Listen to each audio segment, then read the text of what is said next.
Hi there, I'm Stan Baker, one of the hosts of Circle Forum, along with Shelley Steele and Steve Young. Our guest is Amy Newman, principal of Newton Elementary in Surrey, British Columbia, for part 3 of this conversation.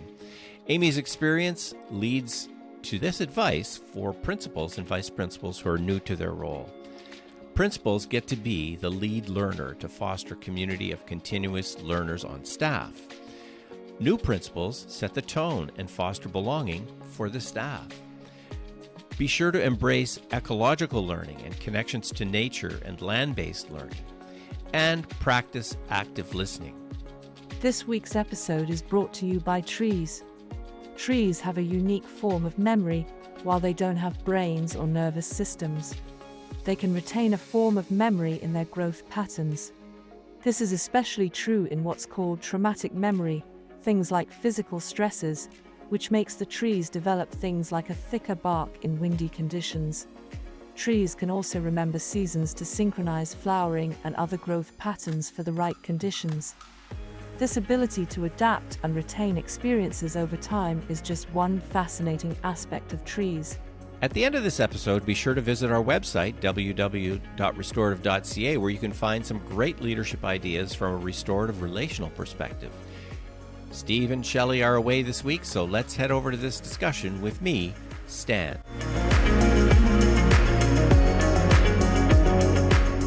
What else do you love about the job that you would encourage new principals or vice principals to consider in looking at a position like this?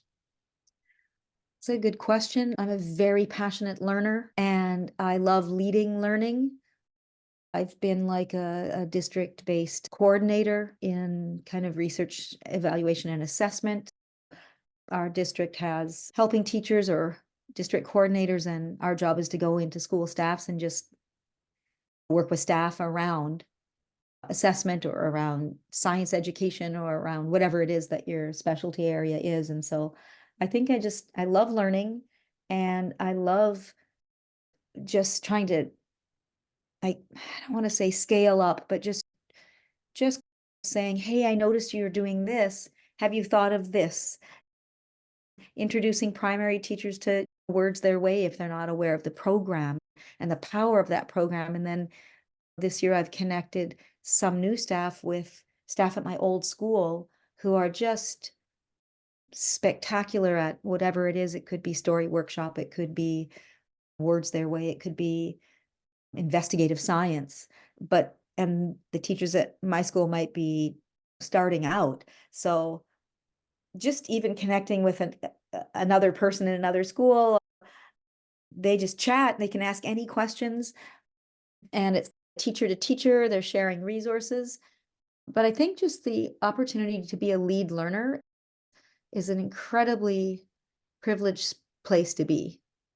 You get a chance to direct the conversations that happen in these teacher-to-teacher conversations as well. You get to push the envelope a little bit, as it were. I think I also have the chance to set an emotional tone. Are you calm? Are you kind? How do we live in this space together?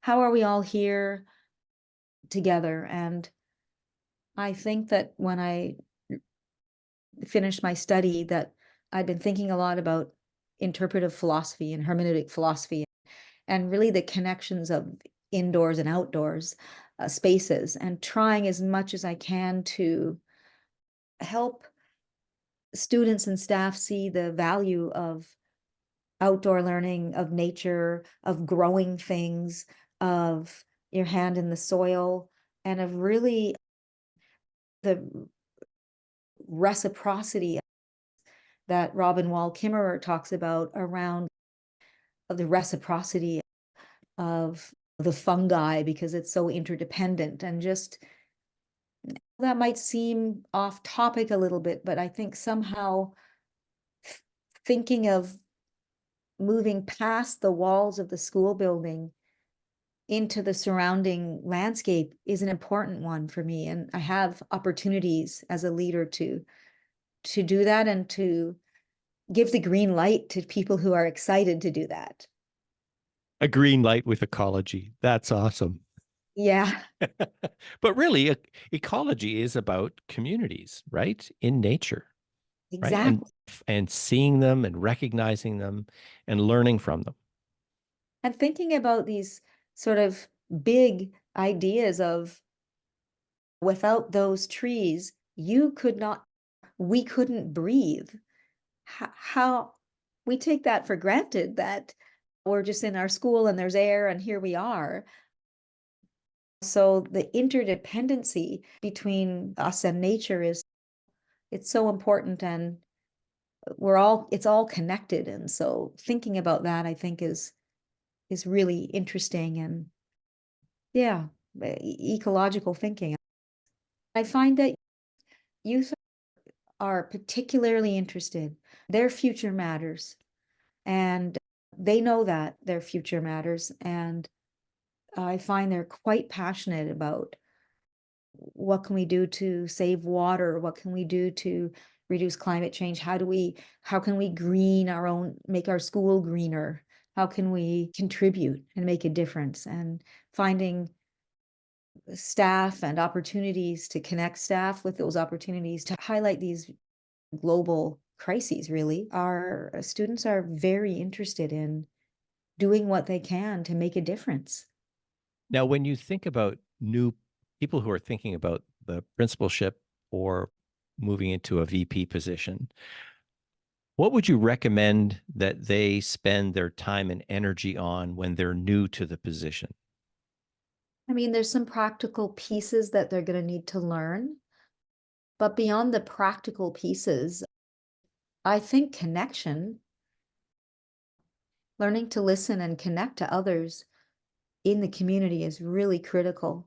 And you're going to find you're not in tune or with every single person. You can't be, but you still have to show empathy, show love, show care, and really try to create a sense of belonging in your school. I think that's a critical practice. I think when you're new, you listen and you pay attention and you observe. You're not, it's never appreciated when you come in as a new VP or P and try to change up things. Notice what's working, notice where you think you could improve things, ask a lot of questions. And I think just that openness to learning is really important. So, how did you learn to listen? I've been a musician my whole life. I literally started in grade 7 band and I play to this very day. And so probably being really a musician and also music teacher, band teacher, huge consumer of music, maybe that's part of it. I think also, to be quite honest, this 7.5 year journey into interpretive philosophy, or more specifically, hermeneutic phenomenology, really tuned me differently.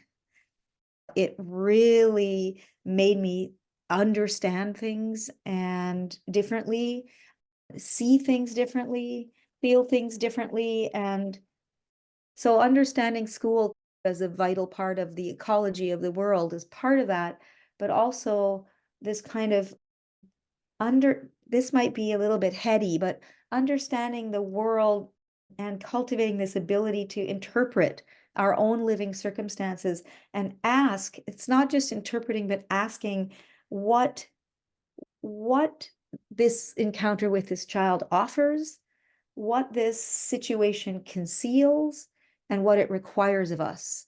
These are hermeneutic scholars who talk about this kind of thing. So you really have to think, what's happening here? What am I being asked? What's not showing? What is required of me right now or later? And so practicing that really openness to what arrives has become a daily practice of mine, and I've brought it into my school.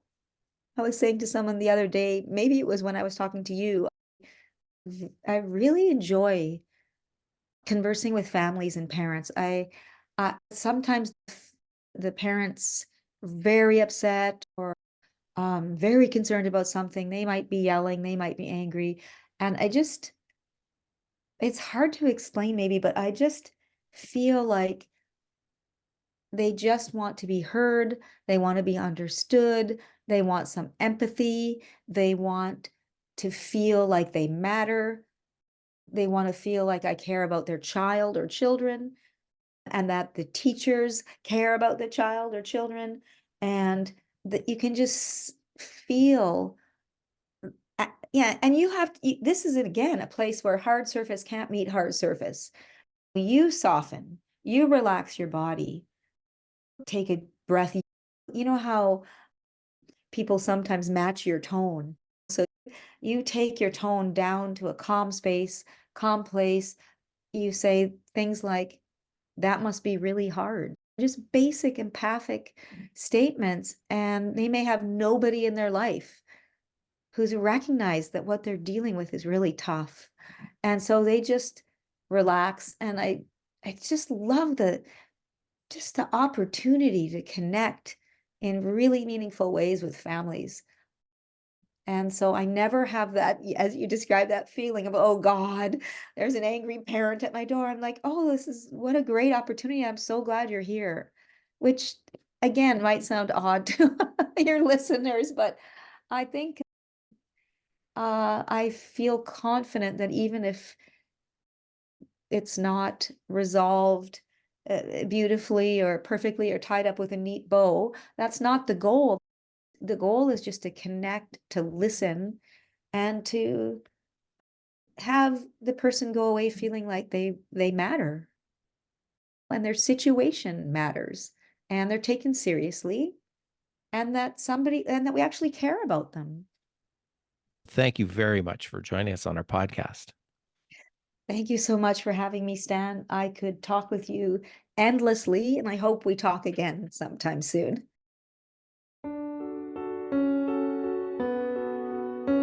Amy's suggestion for dealing with anyone, a staff member, a parent, or a student who arrives at her office is to ask herself these excellent questions. First, what does this encounter with this person, a student, staff, parent, offer? And what's happening here? Secondly, what does this situation conceal? What's not showing? And thirdly, what's required of me right now or later on? Find out more about our work with restorative practices and school leaders at www.restorative.ca. Email me, stan@restorative.ca. Ask great questions like the ones suggested by Amy Newman. It will help you as a new school leader to truly make principling an action verb.